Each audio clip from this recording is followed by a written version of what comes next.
Thing I'm going to do to remove this is to pull the electrical connections from the alternator, which is right here and right there. This one's kind of easy.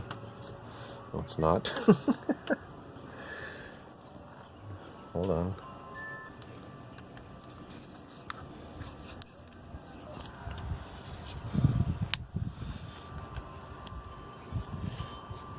So this one first. We'll pull up the little plastic cap there, and here you see there's a nut. I'm going to pull that and take off this connector. So there it is, the nut's off. Well, the nut's back on because I put it back on, but the cable's off. It's a 10 millimeter. And, okay.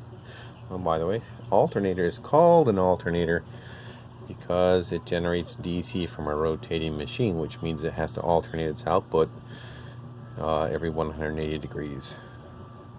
Alternating. Now for this guy, don't you love these guys? You never know where to push or pull or what. They break anyway, and they're old.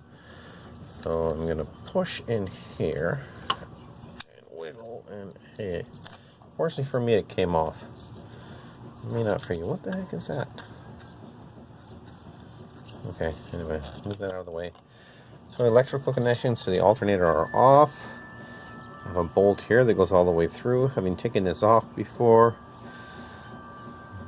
well, we'll get to that. This one has to come off, and we'll see it later. I believe there's one down behind here somewhere.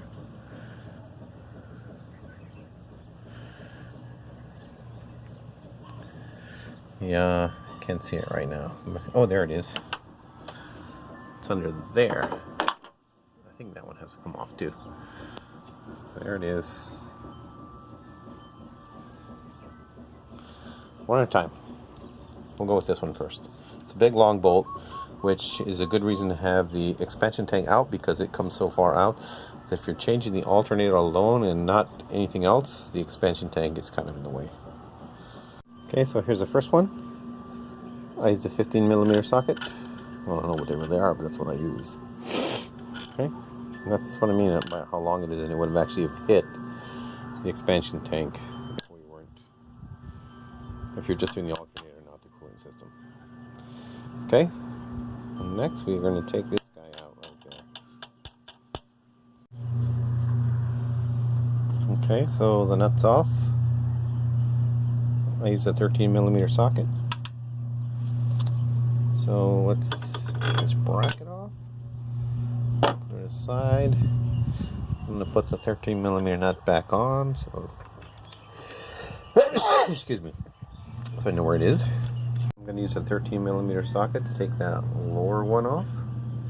That'll be the third mounting bolt for the alternator. Okay, so there it is from down there. Where is it? Right there. This is the bolt that comes out. That's how long it is. Alternator out. I'm going to do this with one hand. It's jammed in pretty tight right here on this particular location because the bolt that goes here, this section here, this, whatever you call it here, actually slides in and out and slid all the way in. So we're gonna have to just, I haven't done this before.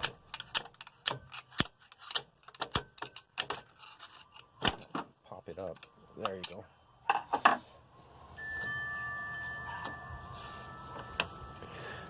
And, oh shoot. Well, there you go. There's your alternator. Hold on, I just got to get it out.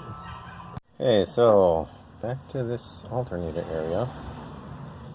Which, okay, let's show you where it is. It's right here. That pin right there, I'm going to knock that out a little bit. Just so the alternator goes in easier. Because when I put it in, the pin will slide in with the bolt in. So anyway, there we go. Looks like with the alternator out, What's wrong with my lens? Do I have grease on it? Anyway, so there's our idler pulley.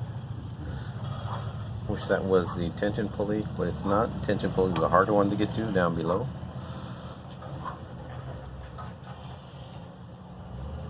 Okay. Next steps. I'll be back in a second. But I think we are going to pull the idler pulley off.